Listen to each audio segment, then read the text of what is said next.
evening, as usual, we'll begin with a short period of meditation. So please find a comfortable posture.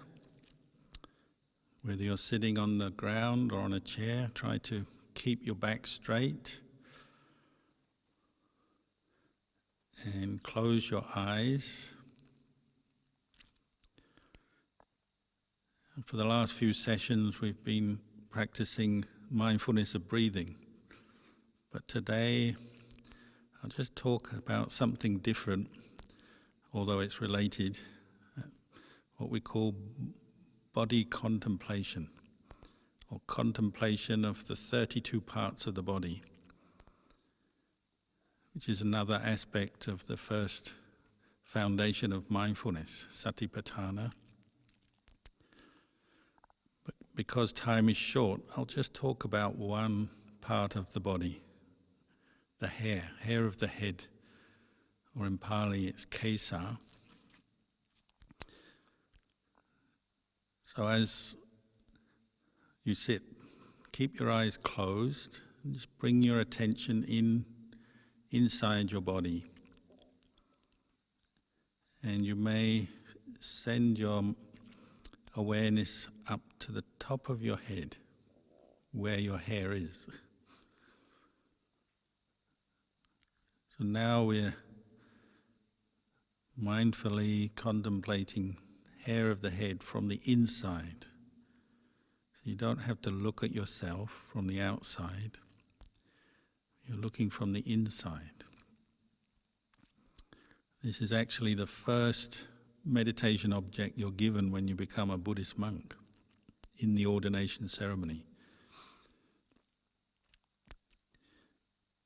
As a Buddhist monk or nun, the first thing you do is shave off your hair, which is symbolic, a symbol of renunciation, and possibly it's because we identify very strongly and personally with the hair on our head.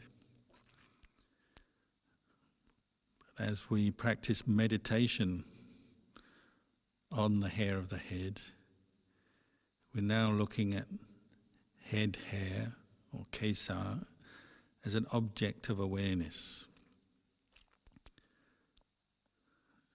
Mindfully bringing attention to the hair. So we're not forming an opinion about our hair.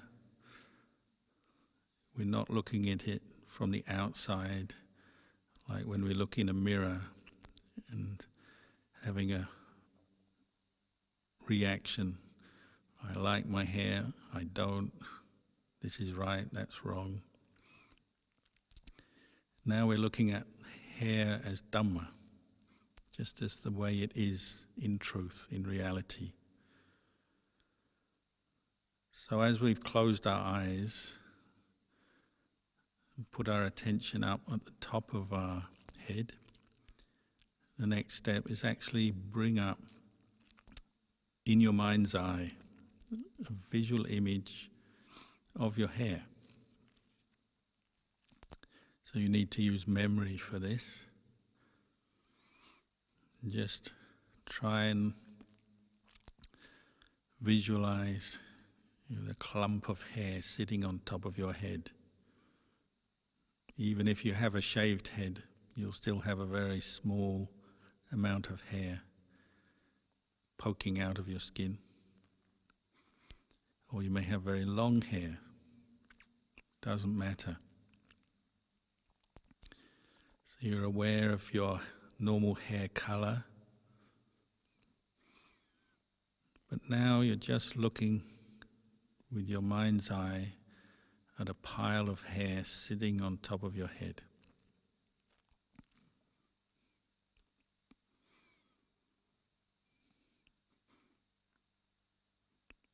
And when we contemplate hair, we're looking at it in light of the three characteristics of impermanence, unsatisfactoriness, and non-self. And then a fourth characteristic is the unattractive nature of hair.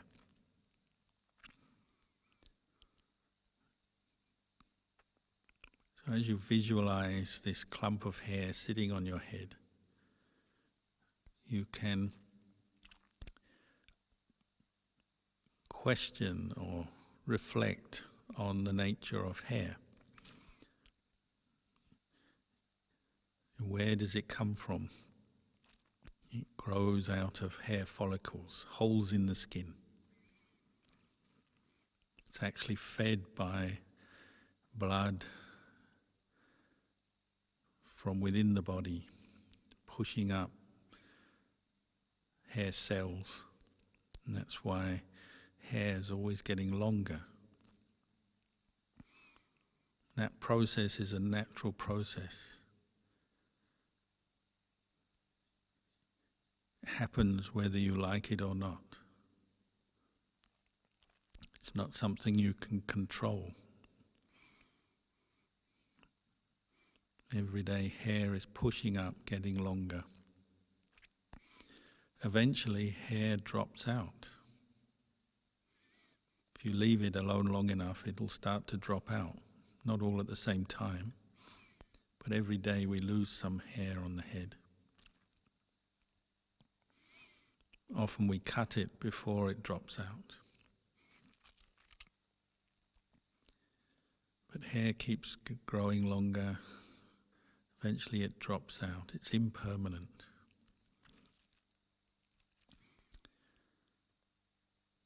It's not self. It's fed by the blood, comes from the earth element, you might say, because the predominant element in head of the hair is the earth element. It's solid. That earth element doesn't belong to anyone. So even though we say my hair, and we might identify with our hair in a very personal way, it's actually just the earth element. Whatever color it is, whatever shape or style it is, it's just a natural element. It's really a collection of dead cells. That's why you can cut it and it doesn't hurt.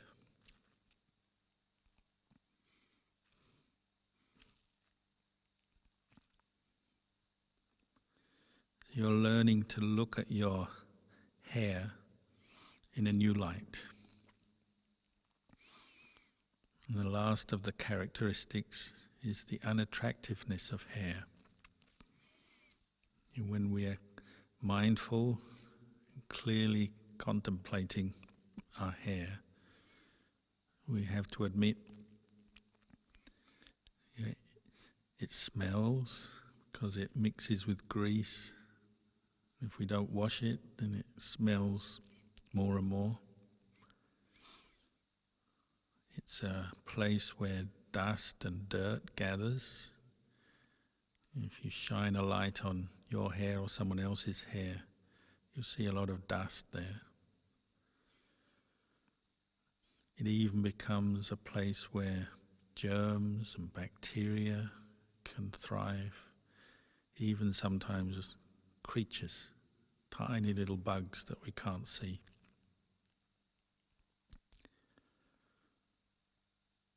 So this is learning to look at hair from the inside and with the eye of Dhamma, wisdom. Seeing it as ultimately not self, not a person, not a being, but something that comes from the elements.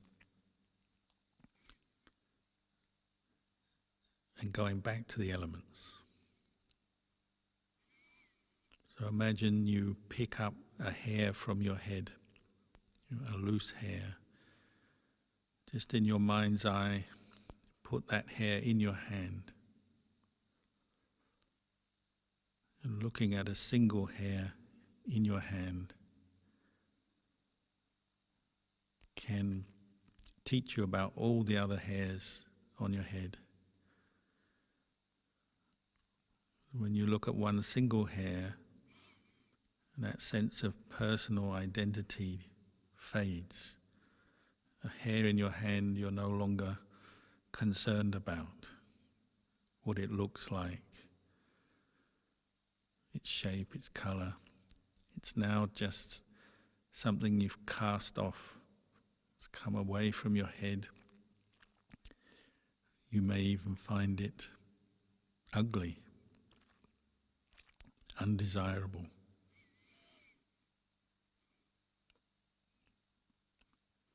If it fell into your food, you wouldn't want it. You may even throw away a whole dish of food because a hair is in it. If we let the hair drop to the ground, you would just want to sweep it away into the rubbish.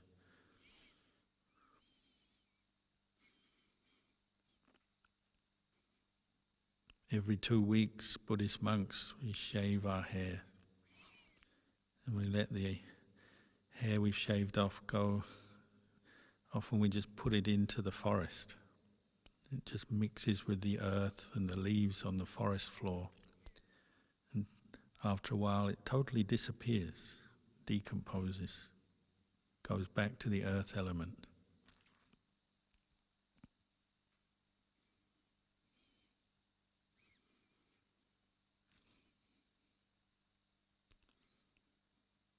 So the Buddha encouraged us to look at each of the 32 parts of the body in the same way. To see each body part is impermanent, doesn't endure, it's unsatisfactory, doesn't belong to a self,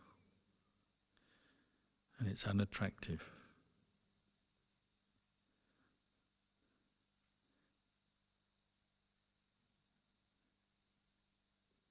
This is waking up to the truth, because most of our life we're living in the delusion of permanence, happiness, self, beauty,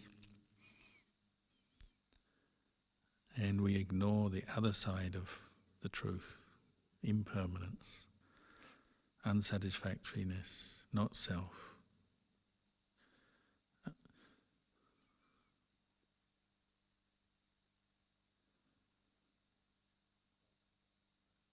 So the idea of this meditation is to bring the mind to a sense of full awareness of the nature of the body and a sense of equanimity towards the physical body